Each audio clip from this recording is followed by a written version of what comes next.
What's up, fam? Yep. Hey, we're back, and today I got someone special. One of my heroes, even though I'm older than my man Frank Lane, but we went to the same high school. He did some amazing things, so I want to talk with him now what he's doing and his journey along the way to getting there. So, guys, welcome, Frank Lane. Thank you, thank you, thank you. How you doing, Frank? Thank you. Frank, let everybody know. Give us a little background about you, where you're from, and and how did you come to this point now? What's going on? Okay, I'm from Clearwater, Florida, the beautiful city of Clearwater, Florida. Um, I want to just first thank God for everything. You know, without God, nothing is possible. But man, I love my city, Clearwater. You know, I played football at Clearwater Tornadoes, and you know, high school Dunedin. I'm just all around hometown kid. I'm hometown. Yeah. That's it. Now Frank being really modest, because Frank is one of those guys that played everything. So tell us about sports that you played and and how did it affect your life growing up? So I started playing t-ball. T-ball was actually my first sport. A good friend of mine by the name of Otis Dixon. Okay. We were standing over there off Sunset Point and by the trail in them apartments. And Otis was a little older than me, and he was playing baseball at Dunedin Little League down the street. And he was like, "Frank, you should play." And so I got into t-ball, baseball, as far as Otis Dixon, and you know, that was my first sport. Now, as far as basketball and football, my father used to always have me in front of the TV. Mm-hmm. So growing up in '79, my father was a big Lakers fan, and Magic Johnson, Kareem Abdul-Jabbar. Lakers was my team. Okay. He had a brother. He got brothers and sisters out in California, still to this day, which made me a Lakers fan. But he had me glued to the TV as a little kid. And baseball wise, it was Darryl Strawberry, Dwight Gooden, the Mets. That was my baseball team. Football was, believe it or not, Chicago Bears. Walter Payton. Yeah, Walter Payton, Singletary, Jim McMahon. Yeah. I used to love Sweetener. Okay. But I think a lot of my success came from my father, like keeping me watching TV as a toddler, a child. You know, it was just, I watched it. Mm-hmm. Yeah. Now, I'm a little bit older than Frank, and I had the opportunity as a high school coach to coach against him, and Frank was everywhere. He did baseball, played football. I hurt my shoulder trying to imitate him in practice, and had to have some work done on my shoulder. Wow. He was fast.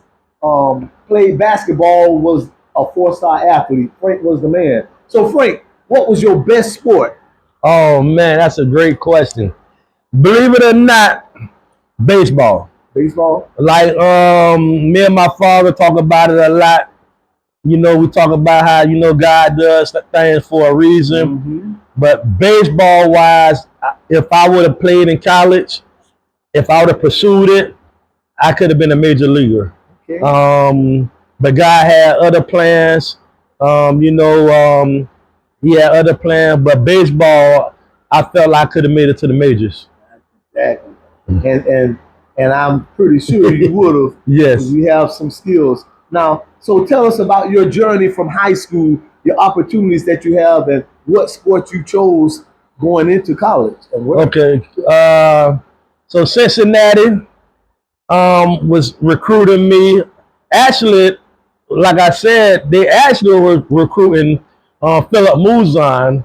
Okay. Because, you know, he was a good player as well. Yes. And because of Tyrone Muzan, his brother, you know, that name kind of popped out. Right. So where, you know, Cincinnati came and watched us, and I had an outstanding game. I think it was against Gibbs.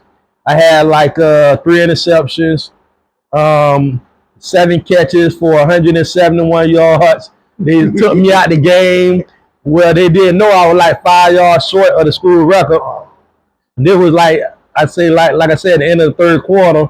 But it was a big time game, and that's when they realized I was for real. You know, just a side note, I remember you broke the school record. Yes, I did. Yes, I did. Interceptions. Yeah, my senior year I had 7. Okay. My junior year I had like 6, and so like it was. Shut down. and I give a lot of credit to baseball. Okay. Being a center fielder, on the baseball team. Big shout out to my role model Deion Sanders. Okay. At prime time, I wore 21 at Dunedin High School because of Deion Sanders. Right. That what it was just like be like prime time. Hey, I know that's right. You were doing it like prime time. I was trying my best. Mm-hmm. I wish I did have the height and speed. Hey, that's all right, but you did well. So tell us about that process. What made you pick Cincinnati, and then okay. Now, what happened? And so Cincinnati, like it was tough because I was a basketball player. Okay. So I didn't know really like about taking visits. Like as a teenager and a kid who like the captain of the basketball team, I didn't want to let my teammates down. Okay. So by me going to travel, it was like I didn't know, but somebody was like, Frank, you need to go. And I was like, I need to go because if I need to, further my career, I need to see what these people talking about. Yeah. But I wasn't, I didn't know. So I ended up going. Shout out to Joker Phillips. Joker Phillips. Yeah, Joker Phillips, big time coach. Uh-huh. He was my recruiter. He the one came and actually saw a basketball game too. And, he was the one brought me up to Cincinnati along with. It was Vito Golston from Lakewood. Okay. I think Rashad Moore was one of them guys as well. But it was a lot of Florida guys. Okay. So when I got to Cincinnati, Chad Plummer, the star quarterback, he was a Florida kid. Okay. Big time quarterback, dual threat. Ended up playing at the Colts. I think for like maybe a year, practice team or whatever. But it was like over 25 to 30 Florida boys. Out of Florida? Out of Florida, about 25 Florida boys. So that made me feel at home. That made me feel like this is a place for me. And it was also my favorite colors. Okay. Red and black.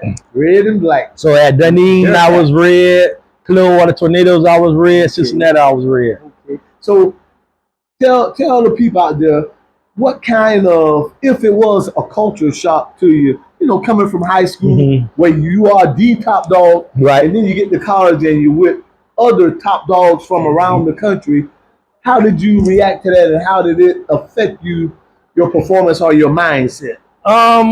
When I went in there as a true freshman, and you immediately see the difference between high school and college. Even the All-Star game, for the Pinellas County All-Star game, can't compare to getting to college where you have big O linemen, big D linemen, but then just the skill position. So the skill position from being an 18-year-old, being 18 until like a senior, it's like 5 years of, like this is a grown man and you becoming a grown man. Exactly. And so like you immediately got to be ready to compete. Like for a Little League, high school, you hear about competing, you hear about like, the best man win. But when you get to that level where it's 8 safeties, when it's 8 safeties, it's 5 strong safeties, it's 5 free safeties, 10 safeties, you got to compete. Exactly. We friends and everything, but we also both trying to get on the field. So the culture shock and the culture situation is, in your mind, you immediately be like, I gotta compete. I gotta compete. I gotta work. If he do everything, I got to do everything. I can't let my teammate down. So if my coach say run through that wall, I gotta run through that wall. Yes, I like that. He said something. You gotta compete. Right. That's what every day. Yes, that was a big adjustment for me too, like competing, because at least I thought I was the top dog until I got to school, and it was a big culture shock. Right. And then I realized that, man, no, I'm used to this. I just gotta compete. And that's the thing nowadays. Like with this, you know, the new days of portal and people able to transfer and just kind of like almost kind of run away from waiting. But like they say, the grass ain't green on the other side. Wherever you go, you can go to a smaller school. There's gonna be some kids ready to keep their jobs. You know, you got to be ready to compete. Like you got to show the coaches I'm the best man for the job. And so like that's why it's a little different nowadays. Well, back in our days, you couldn't run from it. Nope. So side note, do you think the NIL hurt the college game a little, or do you think it helped the game? I would say both. Yes. I would say I do think the kids should be getting paid. I felt we should have been getting paid for everything we did. Yes. But at the same time, like for the like changing school and all that, I don't agree with all that. Exactly. You know, because it basically teaches kids how to quit. And my first year of football, that was the first thing they taught us: never quit. Like, you know, try to stick it out. You know, I can understand not being happy at a place. Yeah. But a lot of times, you know, you got to try to stick it out.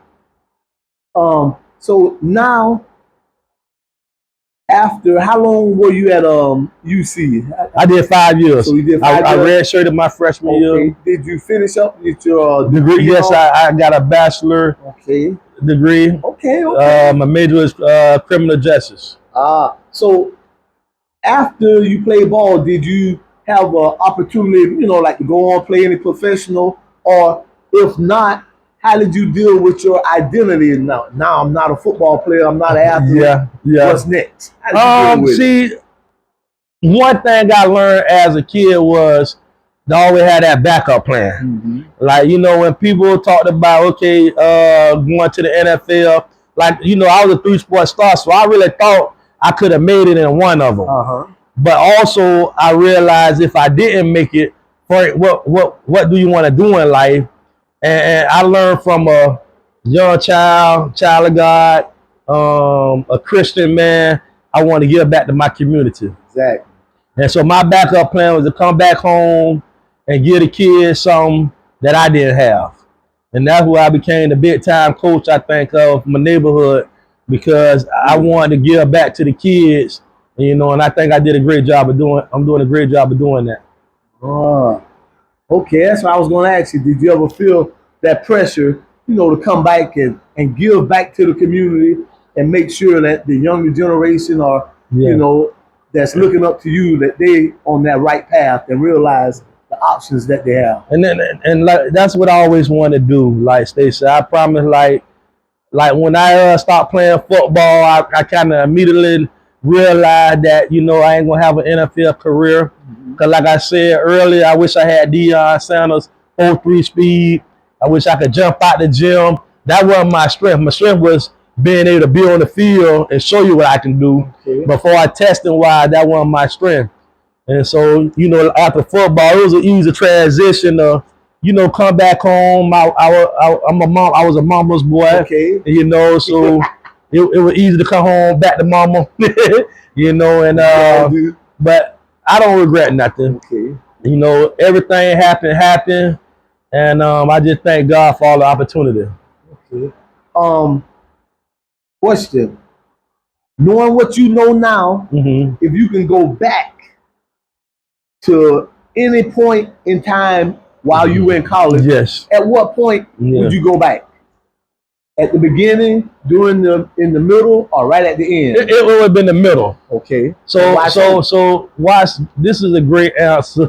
I love your questions. The middle, because that transition between, like, we all thought that we were going to the NFL. So, like, you know, we all cocky, we all like good, and we all thought we had a chance at the NFL. So we really didn't go to school for academics, you know, as far as being an athlete.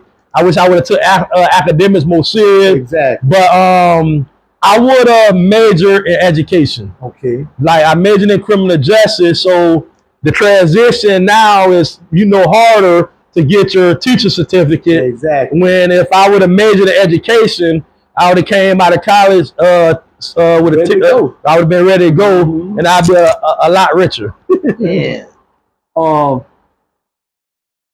So the question I'm trying to ask: did you feel your college career, your college experience, prepared you for life after college? It did. Life after football. It did. Okay. Like everything for the college life, for the academics, you know, the criminal justice major, you know, the great professors there, the great people.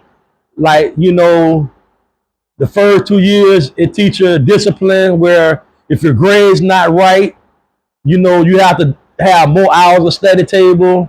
If your grades is good, you know, they take a little bit of study table away from you. Around your third year, you're moving off campus. So our third year, we moved off campus, lived like an adults, paid rent, you know, and stuff like that. And so all that prepare us for the real game. Exactly. Cause like I tell my kids, football and sports ain't the real game. Life's the real game. Like, so all the discipline, good character, everything that football teaches, being disciplined, being able to wake up every day to go to work, got to do with football, you know? Now, you just said something, you know, the lessons that you learned playing sports, football, basketball, track, whatever you did, they carry over to real life. Okay, I like that. To real life, right. Now, some of you don't know, well, a lot of you probably don't know, Frank has an organization. Yes. Tell us about your organization and what you're doing with Future Pros. Future Pros was heaven sent. You know, I was laying down, dreaming, and God say, Frank, I want you to have this organization, and it is going to be called Future Pros. Okay. And he was like, the pros is going to stand for professional role models of society. And with the 3 sports, you got the 2 helmets, you got the 2 bats, and then you got the basketball. That's me representing. I was a 3-sport athlete. And then, like I said, so you got the future pro role models of society. Okay. Yeah, so that pro stands for professional. Now you have a tagline, like a saying that you always say. What's that saying that you say? I love it with the big time. Hey, big time players make big time plays. You hear that? One more time, Frank. You gotta say it. Big time players make big time plays. And listen, it ain't that. If you ain't making no plays, I don't know what you're doing. Okay. Yeah, and you don't gotta be playing sports. You could be taking care of your family, working at McDonald's, working at being a firefighter. As long as you taking care of your family, that's making a play. Man, I like that. I remember when I first heard this. How long have your organization? I actually started after like my last year coaching at Clearwater High School. Okay. Clearwater High School about 7-8 years ago was my last time coaching high school, where we went undefeated at Clearwater High School. It was a great season, but that's another. But like I said, guys, say Frank, I want you to try to help these kids get exposure, teach them the importance of academics, and then that's where I started, you know, following kids. I do the Friday night lights. We got a big game tomorrow, Clearwater Lakewood. It is the talk of the county. Well, now you said Friday night lights. Tell us, what is Friday night lights? So okay, so for our future pros, basically, if you see me show up at your game, it's a big time game. Okay. And so I actually do a whole write-up on the game on Facebook where I introduce the coach, I introduce the top players, and it's all for exposure. Okay. And I do it for free. God has blessed me. You know, I wish I did get paid for doing this, but God blesses me in other ways where I try to just give the kids exposure. Okay. And it's all for the kids. I don't get nothing from it. I wish I could have donations, but the main thing is just giving the kid the opportunity that I have. Now, is this only on Facebook, or can they follow you on Instagram? How can we follow you? I'm on Instagram. I'm on I'm not on TikTok, but Facebook is mostly where I do a lot of my business. Is that under your name? It's under Frank Lane. Okay, not Future Pros. Not Future Pros. Okay. Like, so if you go to and I'm on public. Okay. So to get more viewers, I try to become a digital creator. I don't do a good job at that. Oh, you doing but a lot of that stuff I do is just for the kids. Okay. Like I follow Frank and I check out a lot of his posts and see things. So I encourage you guys also check him out, see the things that he's doing for the high school kids. I got a top 10. I got a top 10. And I'm doing predictions this year. Oh, yeah, so I hate to hurt some people's feelings, but I'm just predicting from what I see and from what I study from. Okay. The match prep do help me out a lot. Okay, so now I heard you say you coaching. Oh yes. So tell us about where you coaching. Okay, I'm right now with Countryside 13U. Okay. Countryside Cougar. This Florida Elite. Okay. It's supposed to be one of the top little league football little league teams in the state. Where we are Division I. All right. So that means we play the best of the best and a single age. And I went back for the competition. Okay. My best friend, the head coach, Coach Butler, my best friend. And, we having fun. We having fun with the kids. I think it might be my last year. I was in retirement. Okay. I was in retirement. He got me out of retirement. And, yeah, man, I'm just doing it for him and for the kids, and we having fun. Now, I officiate a lot of sports, football, basketball, flag football. Everywhere I go to officiate, I see Frank coaching. Yes. And Frank is doing a hell of a job with the kids that he's working with. So he's being a little modest. Oh, man.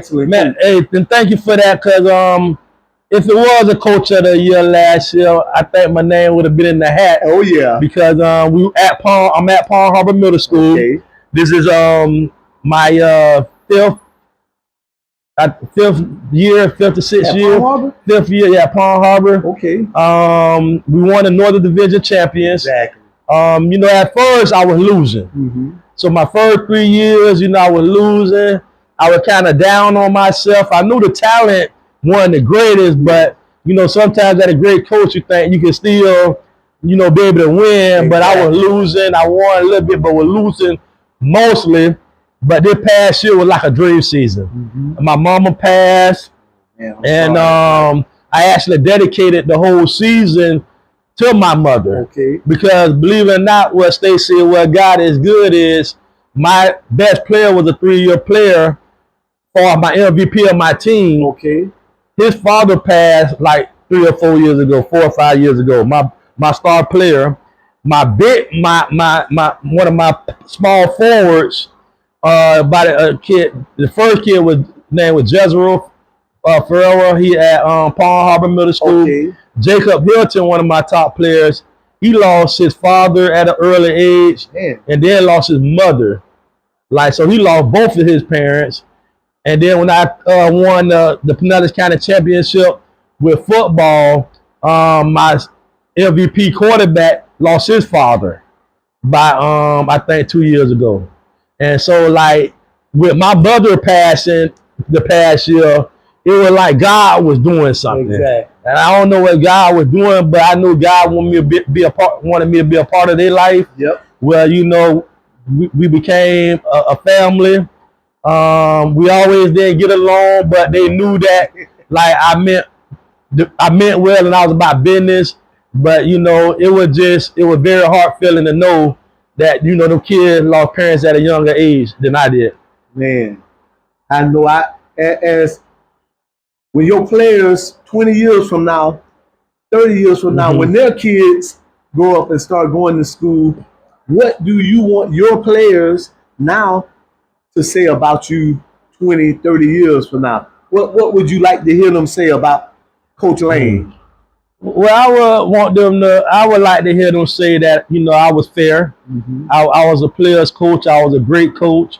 I cared about them.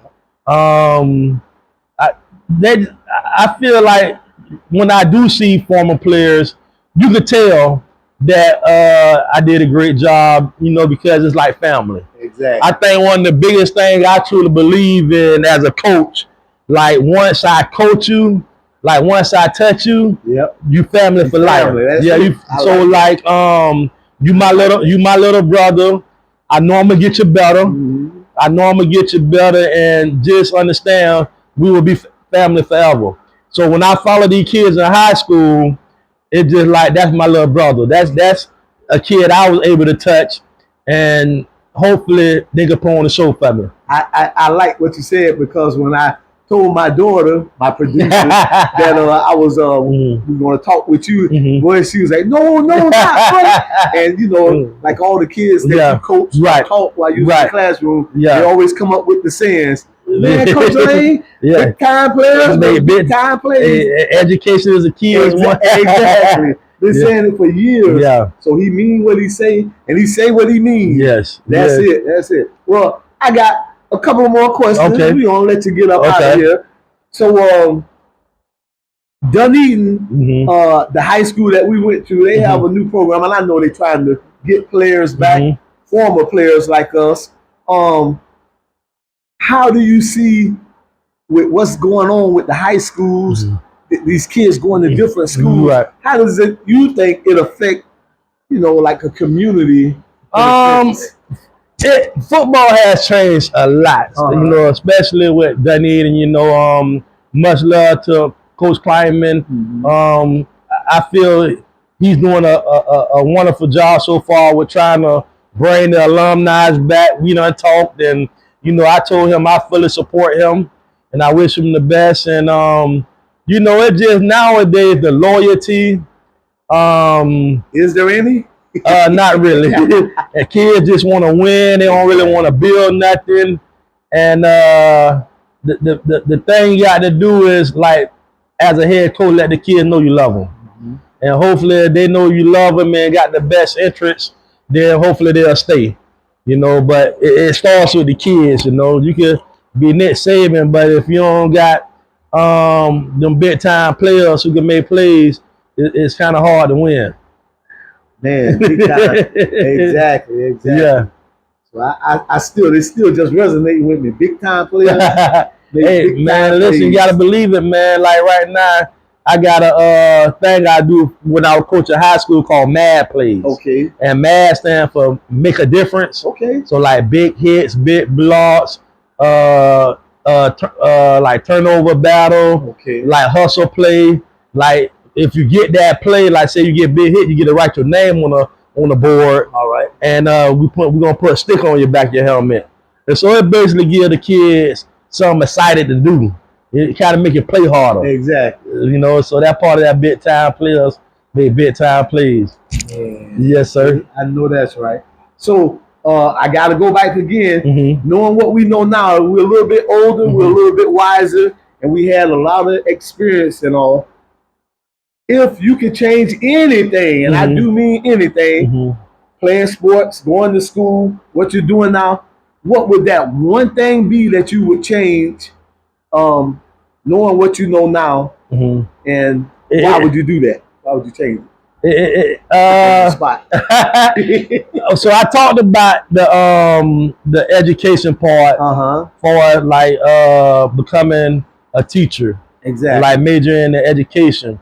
But for athletics wise, for me going to the NFL, I would have ran track. Okay. Like track, I really didn't know how to run for a form.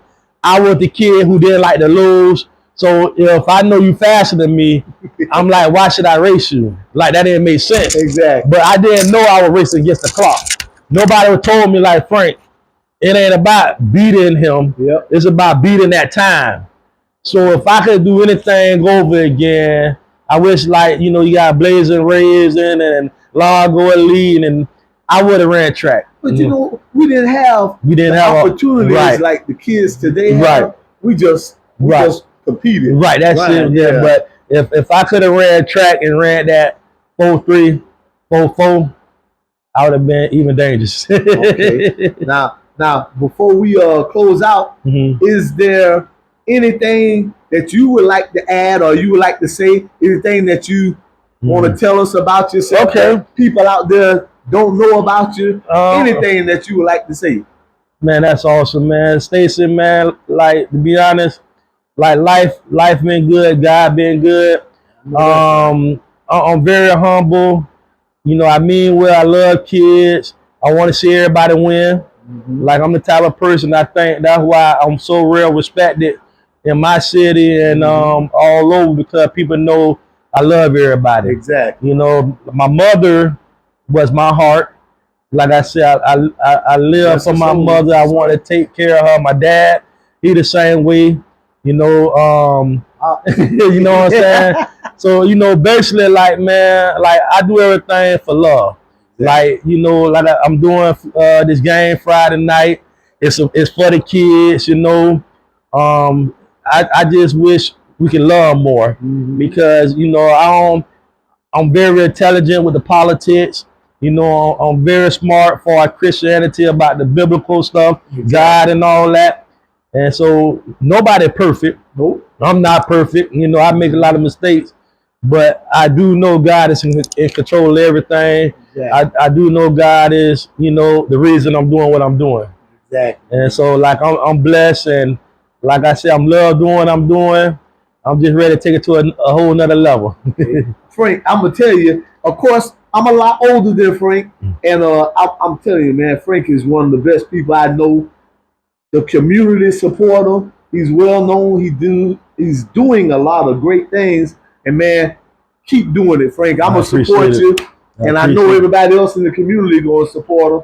Check him out on Facebook, Instagram, and just keep following the great things he's doing. Yes, again, sir. Frank, I got much love for you, baby. It's good to see you, and thank you for blessing me. Go Falcons, go Falcons. Oh yeah, go Falcons, baby.